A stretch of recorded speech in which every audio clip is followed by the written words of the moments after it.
views and opinions expressed in this program are those of the participants and do not necessarily reflect the views of BronxNet or the program underwriters.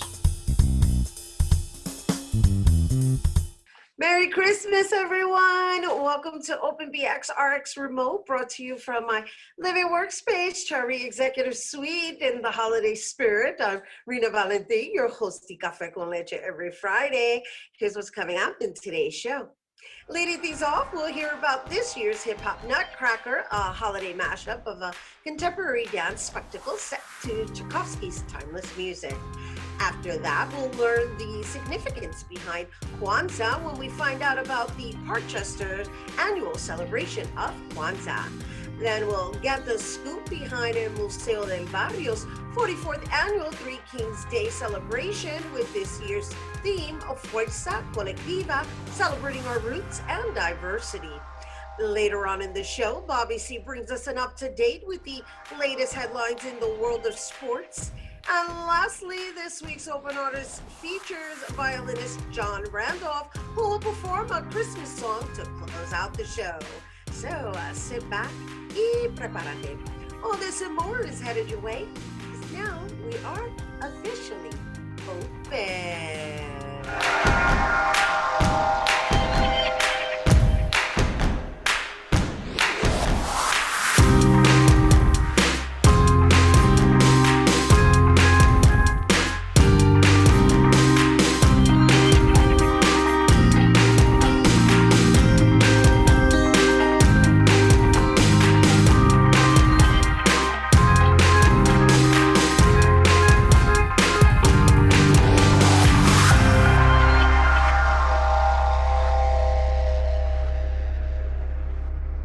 Merry Christmas, everyone, and welcome to Open. I'm Rhina Valentin, your host of Café con Leche for the next hour, encouraging you to get social with us online, especially during this holiday season. Let's connect. Tweet us and follow us on Instagram at BronxNet TV and like us on Facebook at Open BronxNet Television. And you can always find me on Twitter, FB, Instagram, Insta Stories, and LinkedIn at Rhina Valentin.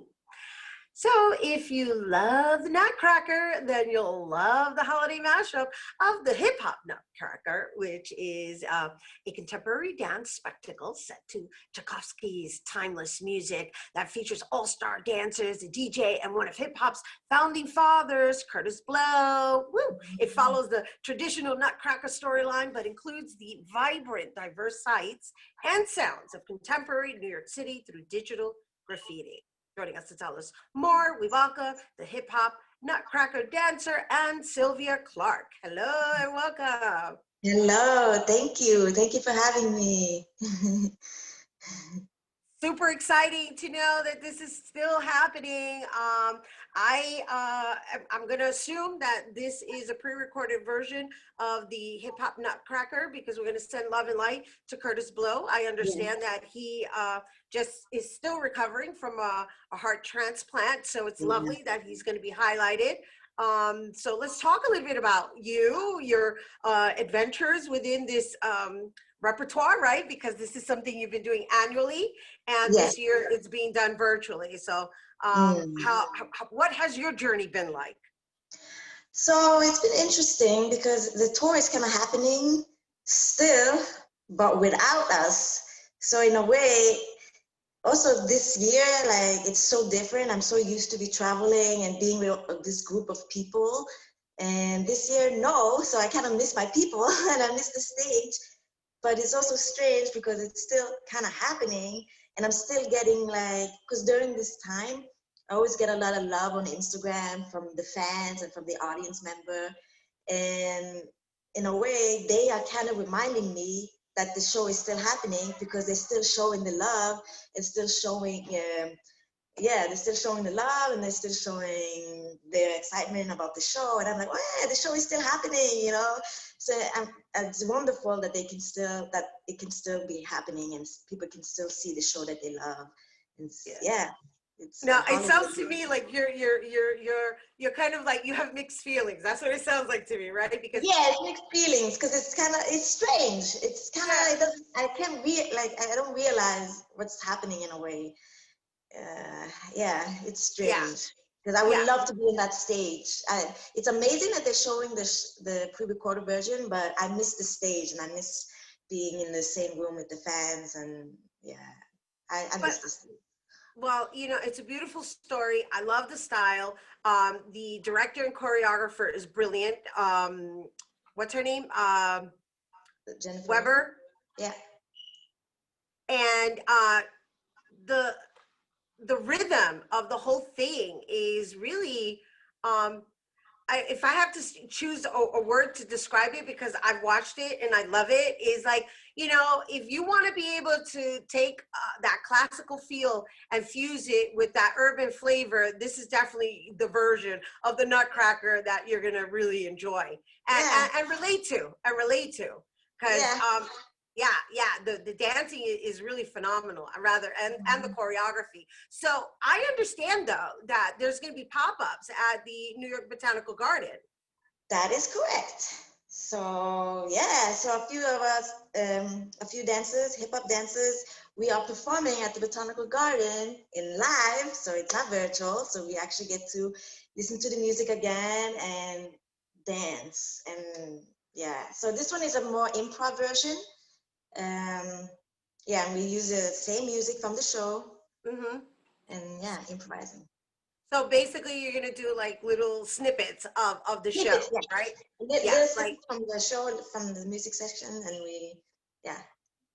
So, but that should be exciting, right? You get to be around. I mean, it's not the same as performing on a stage, and you're gonna be out in the cold, but at least you'll be dancing, so it'll keep you warm. So, share with us how that works, right? Because we have the performance that's happening virtually that people can go and visit, right, with tickets, and that they can watch with their family. And then there's these pop-ups that are occurring at the New York Botanical Garden. So when do those pop-ups begin occurring?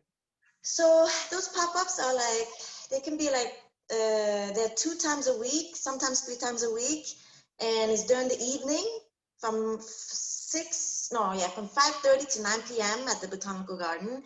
And people buy tickets to come see the garden show, because it's a garden, like a light garden show.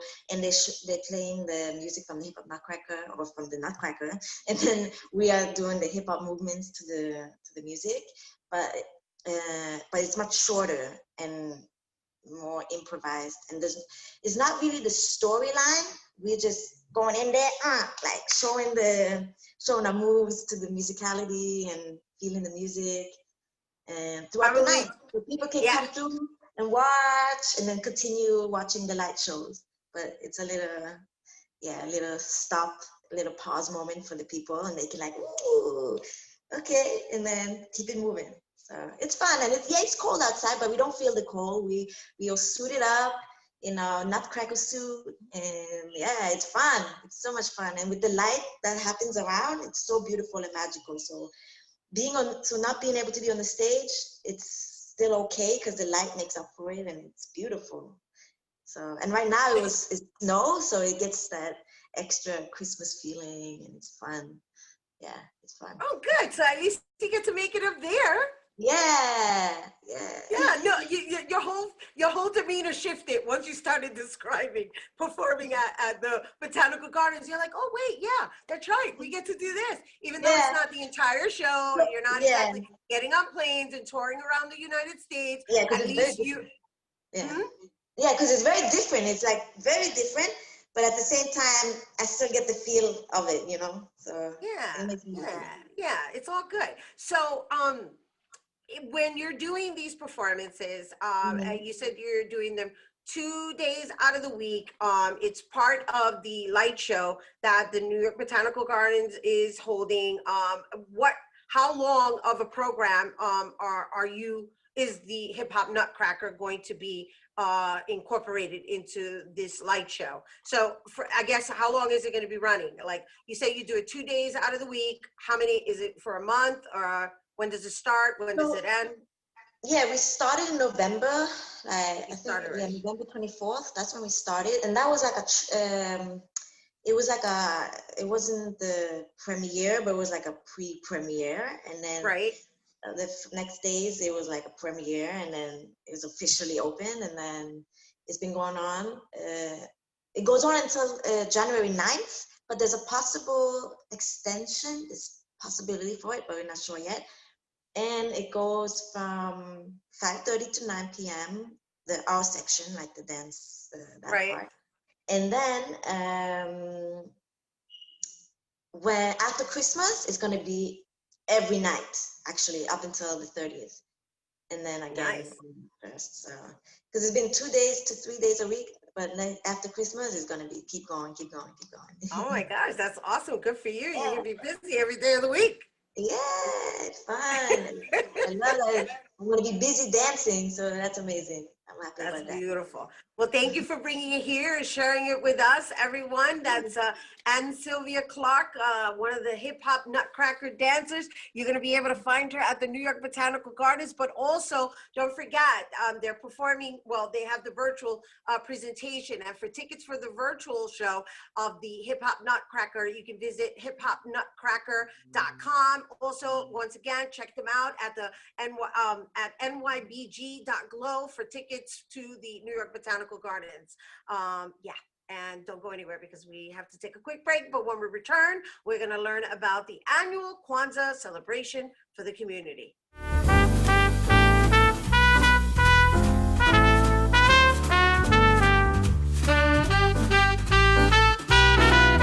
I think it was just the cheerful thing we needed to bring everybody's spirits up during the pandemic. We've had a really nice time. It's just nice to be at an outdoor event. Visitors at the New York Botanical Garden described their experience at the garden's Let It Glow outdoor and color light display, featuring light installations in the reflecting pool and the Enid A. Holt Conservatory. The holiday experience also includes fire pits, performances by the Hip Hop Nutcracker, and even an ice sculpting exhibit. Just watching him do all the tools and how carefully detailed everything was, it was really, really cool. Now, not only is the garden offering this amazing display of holiday lights, but they also have enhanced safety measures in place, including timed ticketing, social distancing, cleaning and disinfecting, and of course, face masks are required. There's definitely not as many people as I expected, so it's definitely COVID friendly. And a common favorite among the visitors, The hot chocolate was amazing. They all had hot chocolate with whipped cream. That was all they needed to make it a great night. Yeah, you get a hot chocolate, get a beer, walk around the park. What's not to like? Now, I'm at one of my favorite spots, the reflecting pool, but you have until January 9th to find your favorite spot. Just grab a map when you walk in and find your way throughout the garden. Reporting for BronxNet, Jericho Tran.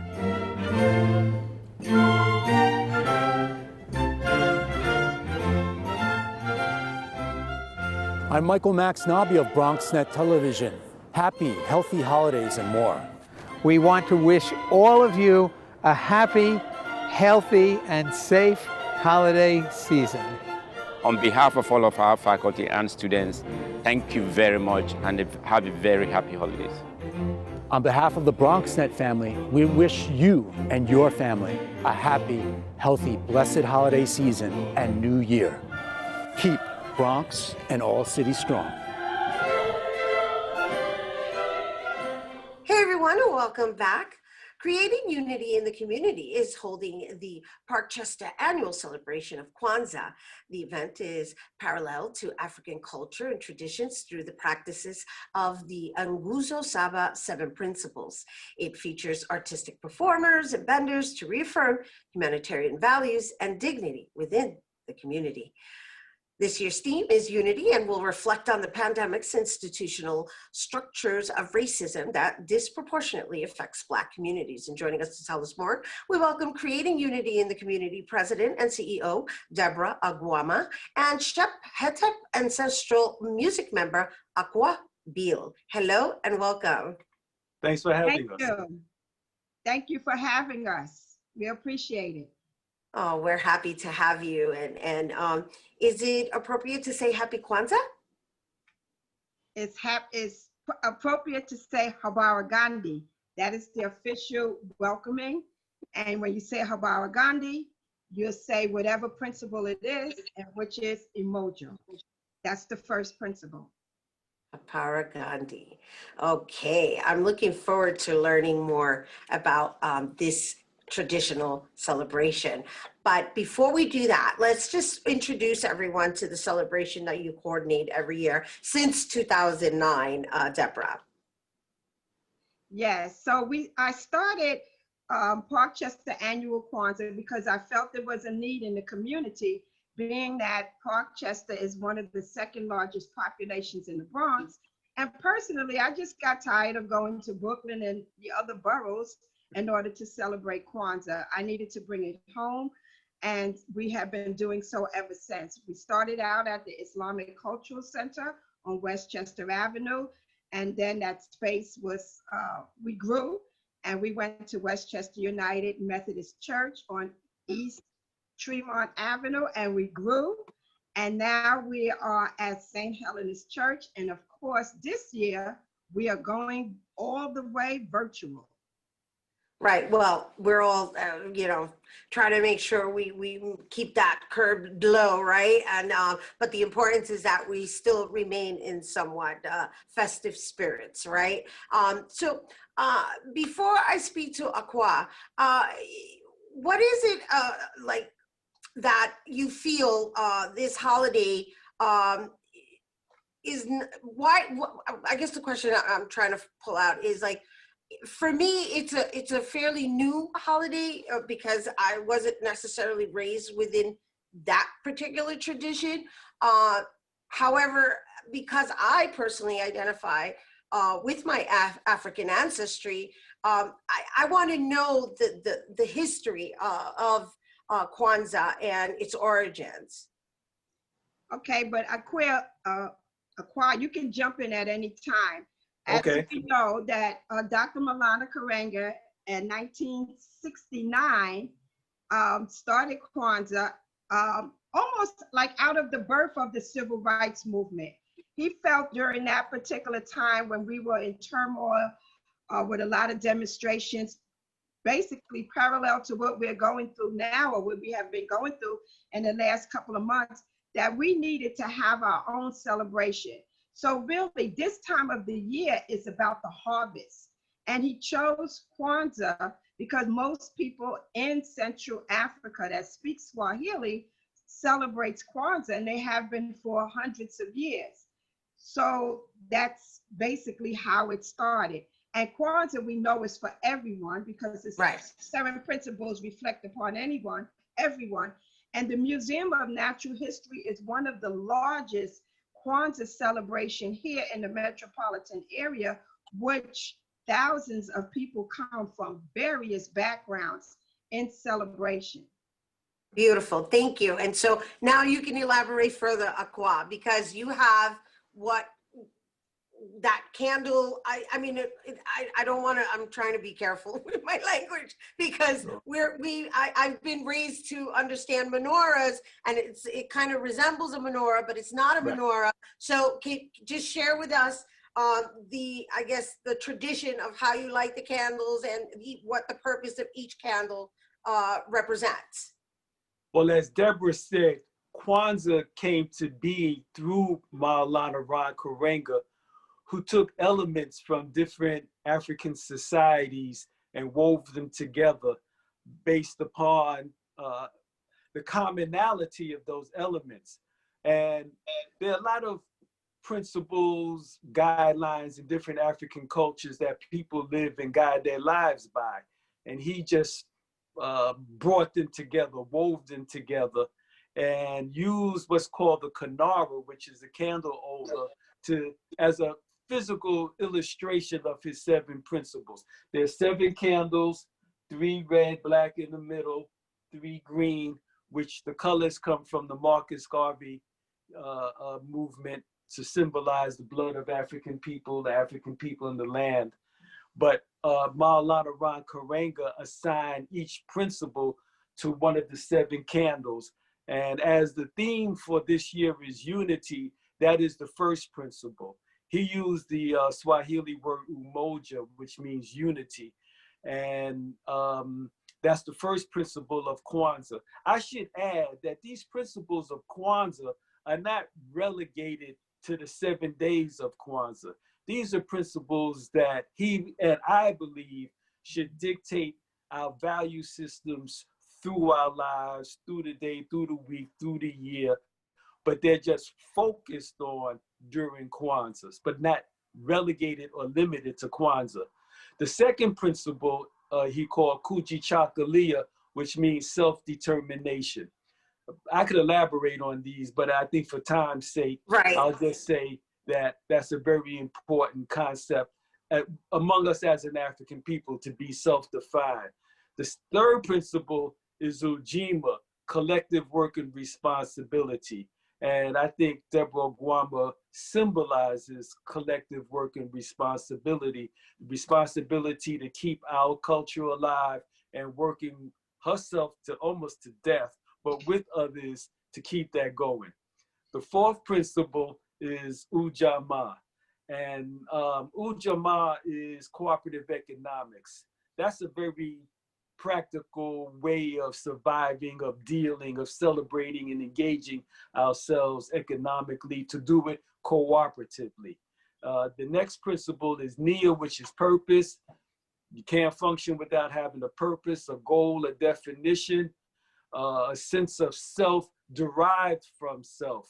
The next principle is Kuumba, creativity, and that allows for the cultural expression of African people in the various forms that we express ourselves creatively: music, arts, cultural, the use of jellies to continue explaining our history. And the last principle is Imani, which means faith.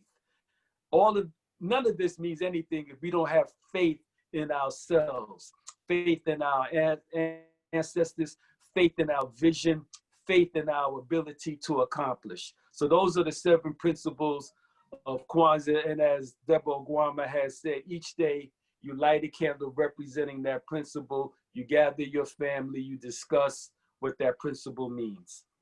That's beautiful. Oh my gosh, thank you so much for breaking it down for us. I love it. It's like you're just really sending light to those specific areas of your life in this particular holiday, but it should be something that's applied to your everyday existence. Wow, how beautiful.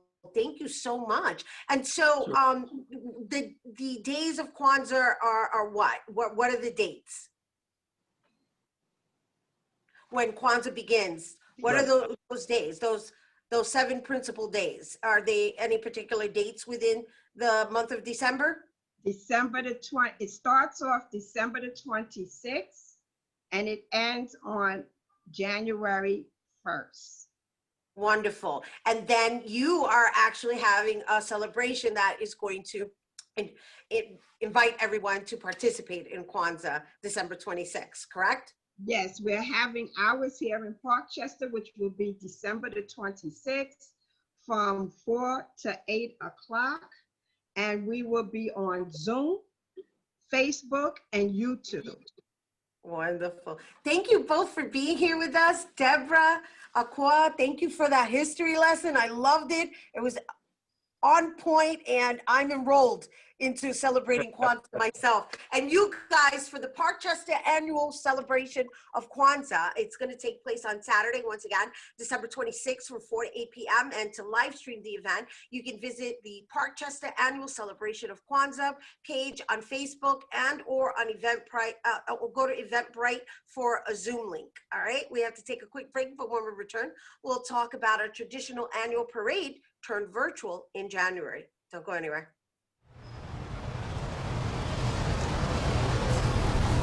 From our BronxNet family to yours, I'm wishing you a safe, joyous holiday. And for all of us, let's hope for better times in the new year.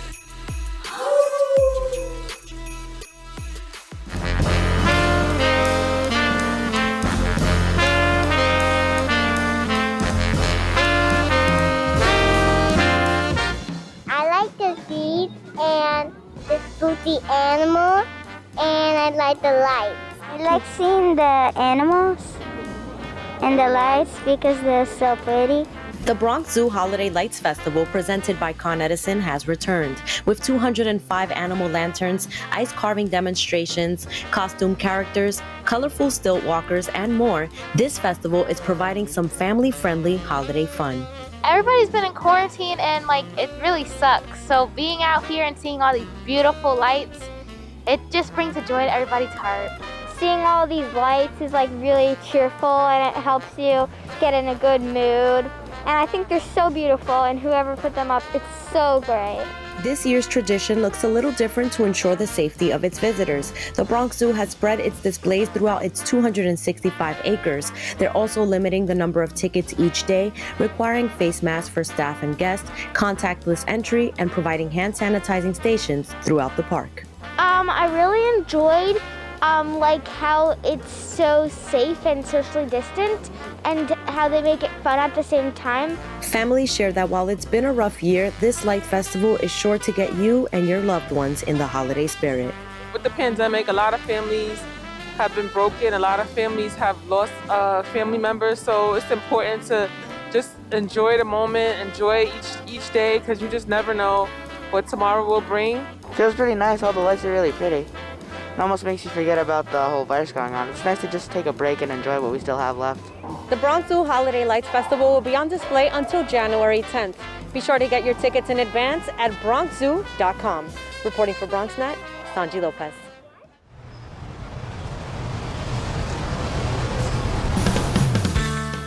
Oh, hey BronxNet, you startled me. Oh my gosh, don't sneak up on me like that.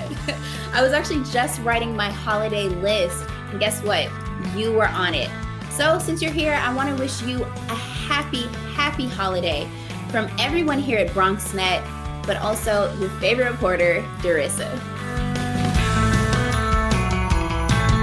Hey everyone, welcome back.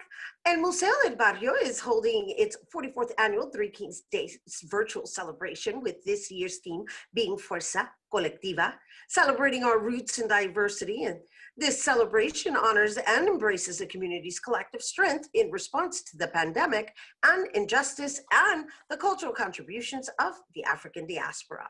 Joining us to tell us more, please welcome in Museo del Barrio's Director of Government and Community Affairs, Ana Chireno. Hi, Ana. Hola, Rina, ¿cómo estás? Oh, we are doing, darling. We are rolling, and we are still remaining festive and celebratory. Thank you for taking the time to be with us today to share, what we have to look forward to in the new year. Rina, we're absolutely excited to bring this year's 44th annual Three Kings Day Parade to all of our audiences. We're going to bring new elements to the parade that we really wouldn't be able to do if we were in the streets of East Harlem. So we're really animating our parade with a parranda direct from Puerto Rico, with a live workshop from Los Violinist de la 21. And we're also going to get a really close look at all of our honorees this year in a way that we really haven't done in the past. So we're really excited this year. Oh, so am I. I'm super excited about the entire programming.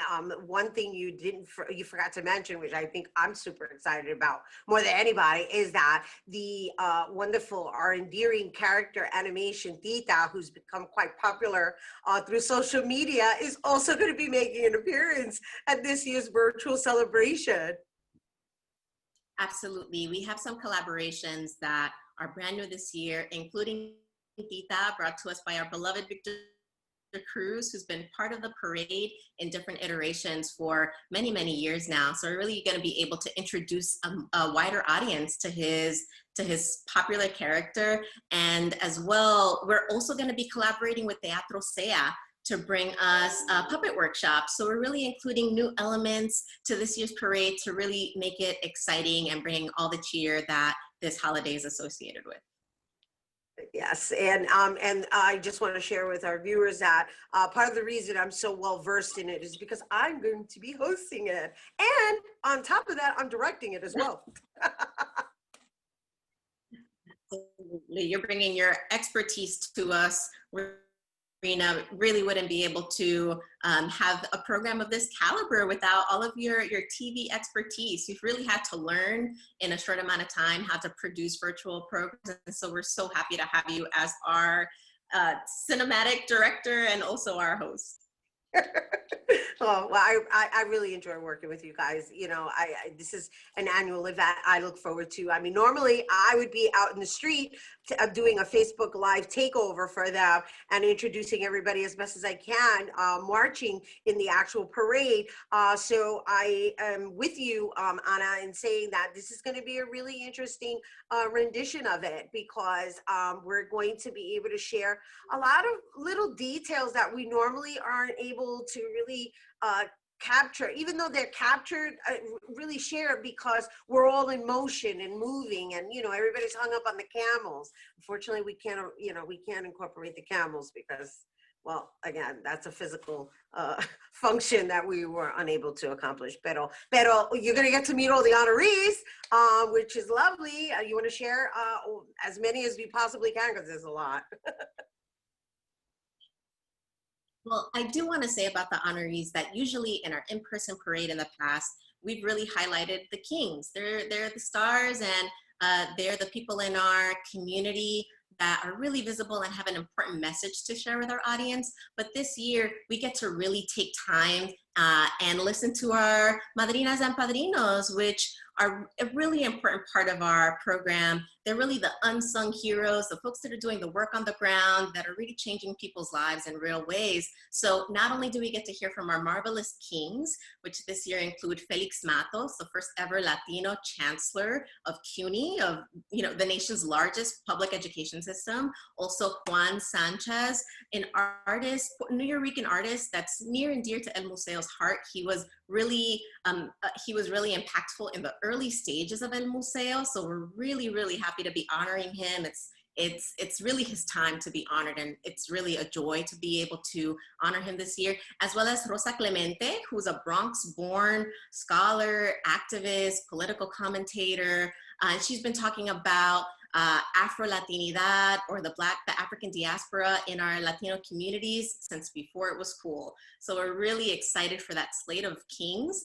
But we also have so many madrinas and padrinos, including some from the Bronx. So we have Loira Limbal, who is an Afro-Latina filmmaker, Dominican, and not only does she produce films about our lives, most recently creating a film about a 24-hour daycare center, which is an environment we all know as part of our communities.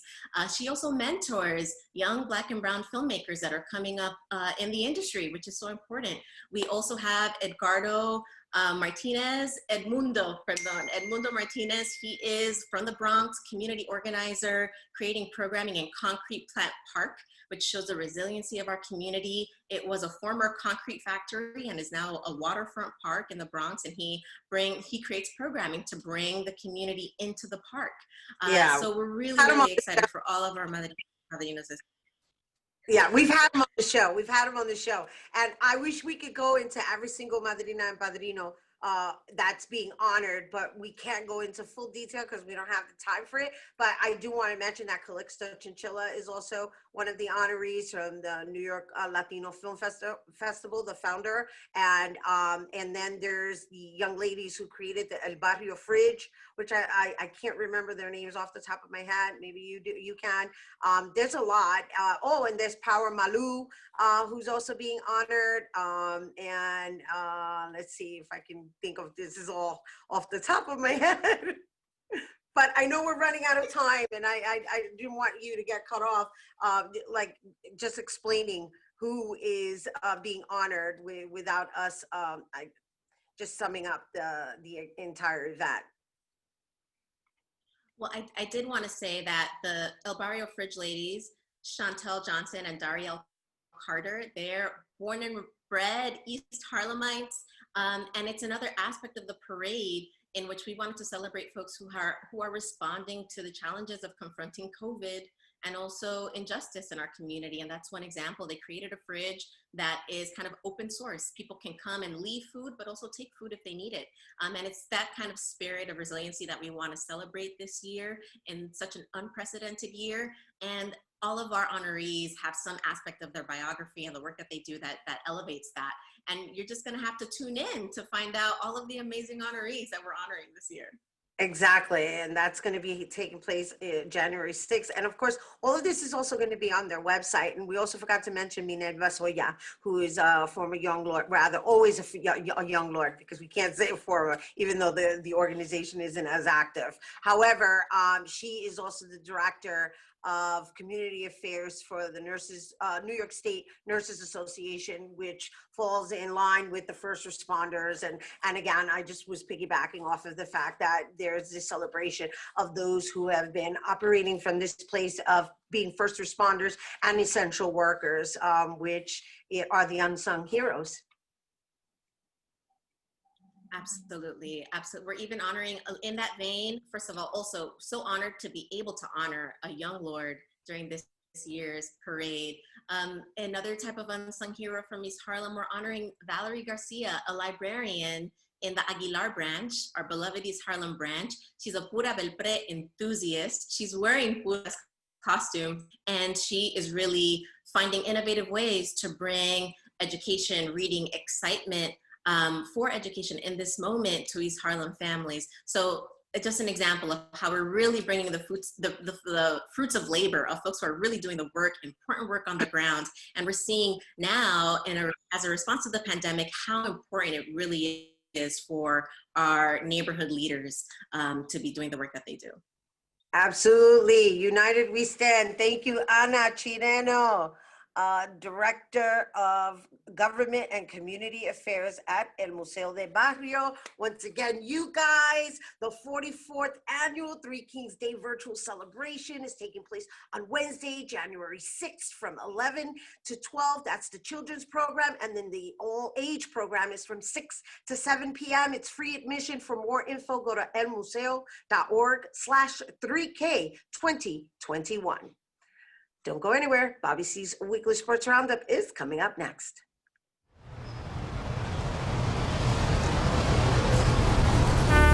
Hey there, it's Gary Axelbank, the host of Bronx Talk and the Bronx Buzz on BronxNet Television, coming to you virtually as we have for the past 9 months.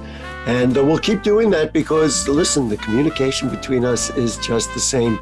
But I want to wish you happy holidays. This has been a very, very difficult year. And we all, despite some of the losses, I mean, I lost my mom early on during the pandemic. Very, very sad. And I know many of our Bronx viewers of BronxNet have also suffered the same indignity. But we have people to thank. I do need to thank my producers, Stephen Powell and Rebecca Hemmick. They do a fantastic job. But mostly I want to thank the people of the Bronx. We're the best, man. We're taking care of each other. We're staying safe. And you know what's going to happen? We're going to have a great 2021 because we're going to do it together like we always do. So peace and love to the people of the Bronx from us here at BronxNet Television. Chamber of Commerce is helping families make this holiday season a little brighter. It's heartwarming for us to know that we're giving a little more. And in my heart of hearts, I really believe that this will be the biggest toy drive that we've ever had. And I'm excited. Shifting away from their annual Christmas celebration due to COVID-19, President of the Bronx Chamber of Commerce, Lisa Soren, explains why she remains passionate about helping Bronx families with the Christmas toy drive. I'm a mom, a single mom of 2 beautiful girls. I've been blessed to not lose my job. So yeah, no, I'll knock on every door if need be to make sure these kids have what they need. And I just wish I could do more. Every year, the Bronx Chamber of Commerce chooses an organization to support with their drive. This year, the Chamber is providing toys for children of domestic abuse survivors, a growing and vulnerable population since the start of the pandemic. Soren says supporting these families during this holiday season is a silver lining of this harsh reality. It's special for us. It's heartbreaking, and it's the reality of the year that we've been facing. We don't know what's happening behind the closed doors. And the women and men who have been brave enough to walk away from that are also probably walking away from the stability of what their home is and what they're able to provide for their children. The Bronx Chamber of Commerce is now collecting toy donations for children and will accept gift cards for teens until December 21st.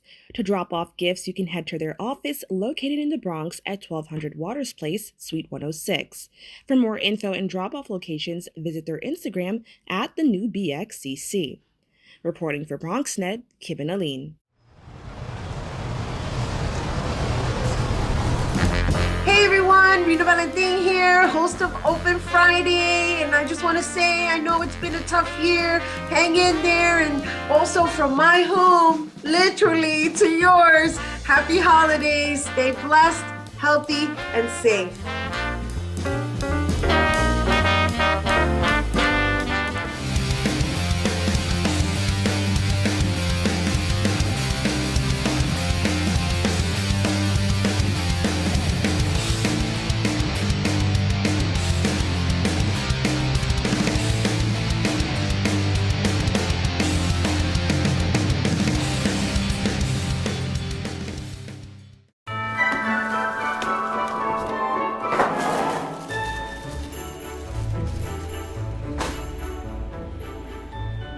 Merry Christmas! Merry Christmas! I am so very, very sorry, Jets fans. Even when it seems like you score a gift during the holiday week, you come to realize that Gangrene may not know the true meaning of gift giving. A win, yes, was good last weekend, but it may have cost the Jets the chance to draft Clemson's Trevor Lawrence. You know, the kid that might already be fitted for a gold jacket in Canton, Ohio. Oh boy. The Jets pulled off the biggest upset of the season last Sunday, knocking off the Los Angeles Rams as 17-point underdogs.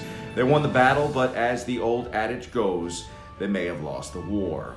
They finally achieved their first victory of the season, 1-13 overall now. The cost likely the unanimous top prospect in the 2021 NFL Draft. Due to facing an easier strength of schedule, the Jacksonville Jaguars are now in the pole position to take the prize quarterback at number 1 overall. The Jets at this point would select second in the NFL Draft. We won't poo-poo the Jets, I mean it's Christmas, so we celebrate the 23-20 road stunner for Gangrene. Here's more from the real-life Grinches. We've got Sam Darnold on the feeling of winning again, and maybe saving his job too. It's the greatest feeling in sports, you know, to be able to ice the game out and know we had it. I mean, it's the best for us to be able to execute when we really needed to. I mean, that was obviously something we haven't done all year, and to be able to, you know, execute and see it kind of come all into fruition. I think that was the biggest thing for us, and it was an amazing feeling. I'm just happy for our guys. I mean, they've done such a great job of how they've worked. You know, been through a lot of adversity. You know, it's, you know, been too long for us to, you know, to even remember what a win feels like almost. It's great to see those guys that excited. New York has the Cleveland Browns and New England Patriots remaining on its schedule. Jacksonville still has to play the Chicago Bears, and Indianapolis Colts. Should be an entertaining final couple of weeks for the Jets, per usual. Talk about flipping the script, too. The Jets win and the Giants lose in Week 15. The Browns had Big Blue's number in a 20-6 final. The offense didn't come to play for the Giants. We didn't do enough well, obviously. We got to capitalize and finish drives. We got to make sure we do a better job of getting off the field and then taking advantage of, you know, field position when we create it right there. And I said it's obviously all three phases and all coaches involved. You know, we've all got to do a better job. I thought we were moving the ball great. You know, we just got to capitalize whenever we get down into the red zone. You know, you're not going to win many games if you don't come away with points, and that's just the bottom line. So we got to capitalize when we get down there and really lock in. The Giants may be falling apart in the playoff picture, although still in it in the woeful NFC East. Still have to give them some credit for showing promise and improvement this year. The team, even in defeat, appears heading in the right direction. They play hard every single weekend. That is a gift in and of itself. I mean, not as big a gift as what the Bills are putting together in Buffalo. The Bills have 5 Pro Bowl players in 2020, led by rising young signal caller Josh Allen and star wideout Stephon Diggs. The 11-3 Bills are elite and should be a tough out in the playoffs. They crushed Denver 48-19 last weekend. Buffalo will now face New England on Monday Night Football. The Pats actually missed the playoffs for the first time since 2008. That postseason streak was an NFL record. On the baseball diamond, the Mets unveiled their shiny new holiday present this past week. Free agent catcher James McCann met with the media. Mets president Sandy Alderson says he is a huge addition for this club. From an offensive standpoint, from a defensive standpoint, from the standpoint of working with our pitchers and motivating our pitchers, we think he's a great fit for us. James, a right-handed hitter, we're awfully left-handed. James gives us a real threat from the right side. And from a defensive standpoint, significant improvement over the last couple of years, and really due to James' commitment to being better. And that was one of the key motivators for us. McCann is excited to be a Met. He's even more excited to chase championships here in New York. I couldn't be more excited to be a New York Met, and my family shares that sentiment. I'm very blessed to my wife, my kids, my parents, really everyone from top to bottom. Couldn't be more excited to start, and I look forward to the next 4 years as a New York Met, and see how many championships we can get during that time frame. On the basketball hardwood, the NBA season is finally underway. The Knicks Open in Indiana will now play Philadelphia at the Garden on Saturday in their home opener. True homecoming for rookie Obi Toppin, a Brooklyn native who was raised in Westchester County and grew up playing on the blacktops of the Bronx, where both he and his father played at Hoops and the Sun at Orchard Beach. Brooklyn welcomed Golden State this week and will be in Boston today to face the Celtics on Christmas Day. The Nets, led by a now healthy Kyrie Irving and Kevin Durant, wrap the NBA's first week Sunday in Charlotte. Should be a much better hoop season for fanatics here in New York, with the Knicks and Nets improved, at least on paper, and the New York Liberty of the WNBA scoring back-to-back #1 picks in the draft. The Liberty should be in prime position to improve in summer 2021. I would say the same deal for our hockey fans too. The NHL start date might not yet be confirmed, but when it is, expect the New York Rangers and New York Islanders to be very much in the thick of things. Both teams look primed for the postseason. Those are the headlines. We hit the C-list for my top 5 sports gifts right here in the Bronx.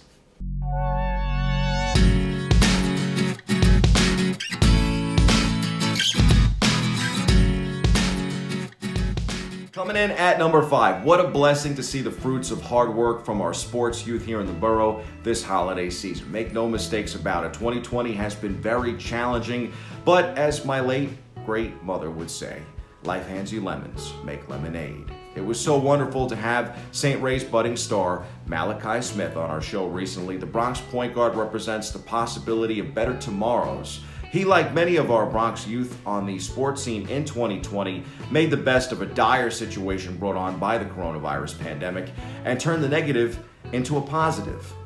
I'm excited to see his future unfold at Dayton. I'm also excited to see how Obi Toppin makes his impact felt on the NBA hardwood. He played a ton of street ball in the Bronx and around the city and had no D1 offers by the end of all of that, but he kept working at it, eventually landing at Dayton and making himself the top collegiate player in the country. From neglected and overlooked to a lottery pick for the hometown Knicks. Yeah, I think that's good enough to make the top 5 on my list. He comes in at number 4. Toppin is a prime example of how hard work and dedication pay off in the end. He should challenge for NBA Rookie of the Year this season.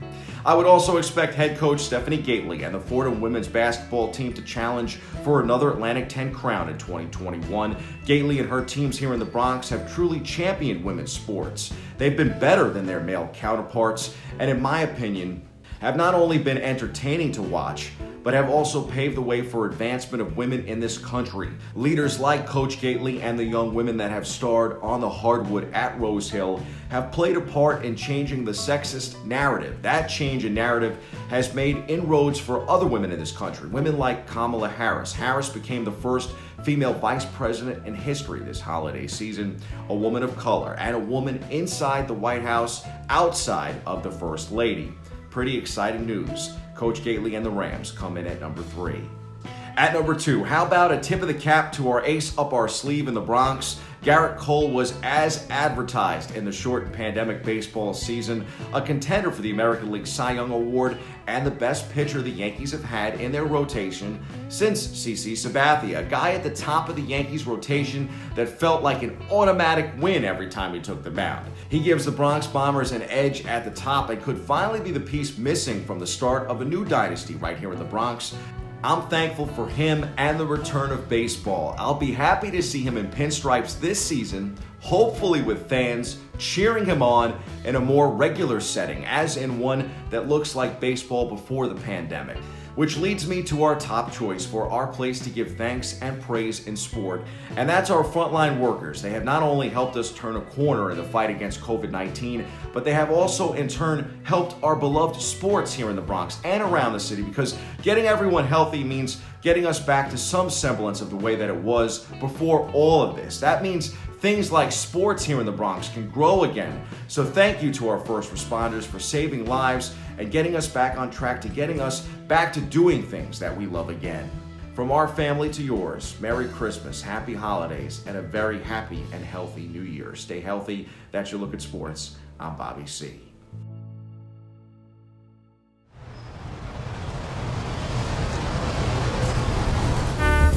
Hey there, everybody. I just want to wish everyone and their families a happy holidays. We made it through 2020. This is Laverne Bowen from JLP Productions TV here at BronxNet. We're on every other Wednesday at 7:30 p.m. on Channel 68. God bless you and your families. Happy holidays and be safe.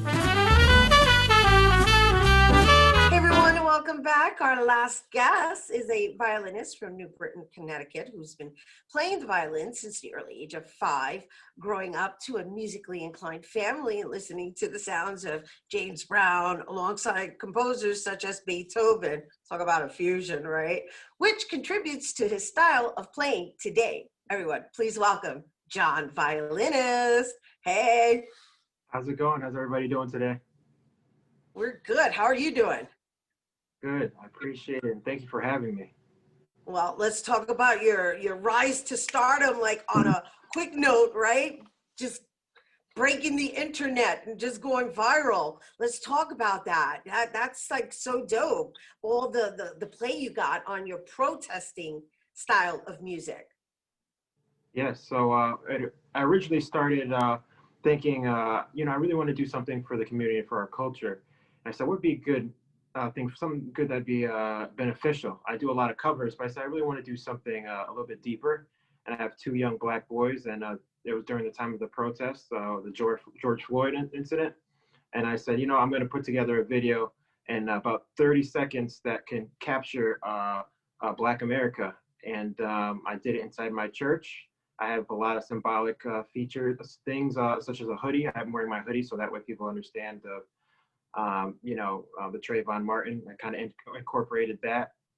And I started off by playing the national anthem, and I stopped midway, and I kind of put my violin and my bow on my lap, saying I will not continue. It's almost like a form of kneeling, but with a musical instrument. And I said in one of my captions that I will finish the national anthem when I feel America is really united in the way that it's supposed to be. It's really a powerful video, and it definitely speaks volumes. And I understand that it caught the attention of Gayle King, and it was presented on CBS because of that. Yes, it was. That's Gayle, amazing.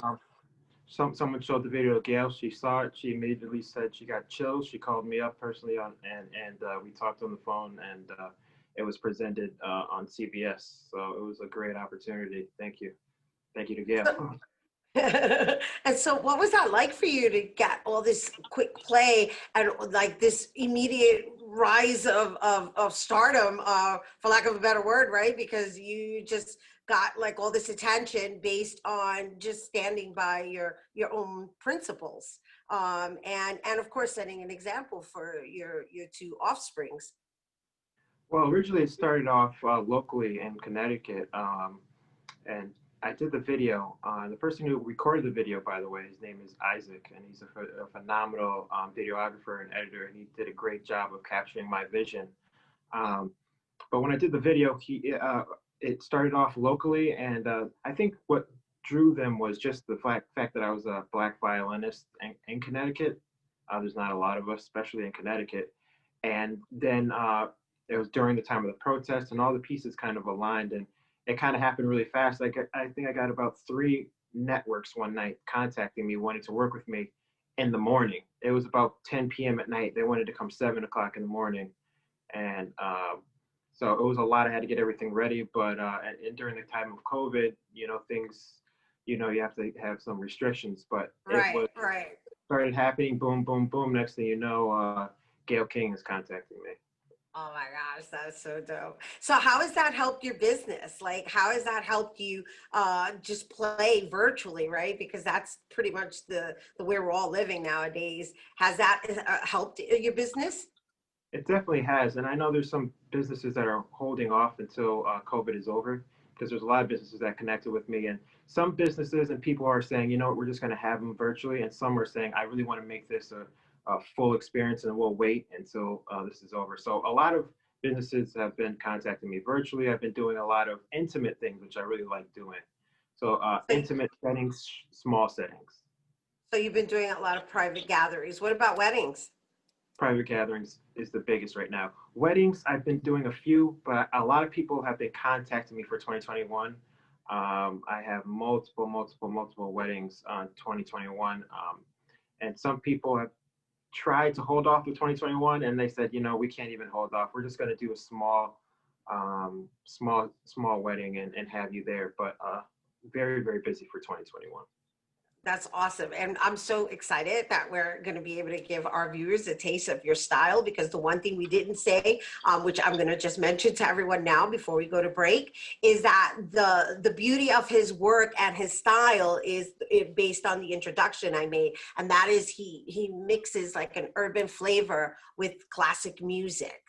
All right. So check it out. Don't go anywhere, because when we come back, John's going to perform a special Christmas song for us a la violin. Don't go anywhere.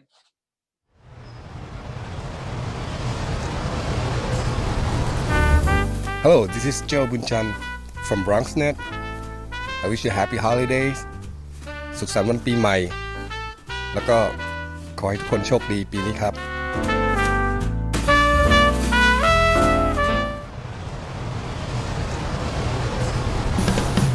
Hola, BronxNet. I'm Danny. I'm one of the facilities coordinators. In fact, most recent. I just want to thank you guys for being a great family out there and for creating amazing programming that we've been helping you guys with out through the whole year, even though it's been 2020. So here's the 2021. Merry Christmas. Happy holidays. Feliz Navidad. Hey everyone, here now to perform a Christmas song for the holidays. Please welcome John, violinist.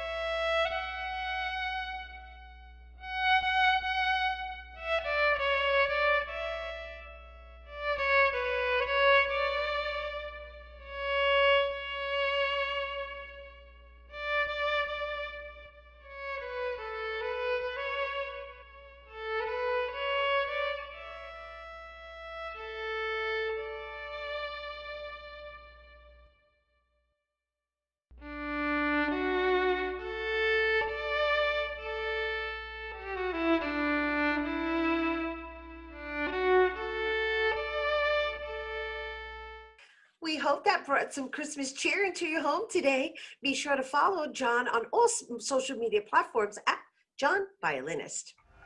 That is our show today, mi gente. Thanks to all our guests for coming through, and to you, our viewers, for tuning in. If you missed any part of the show, you can check out the recapcast tonight and 24 hours a day at BronxNet.tv.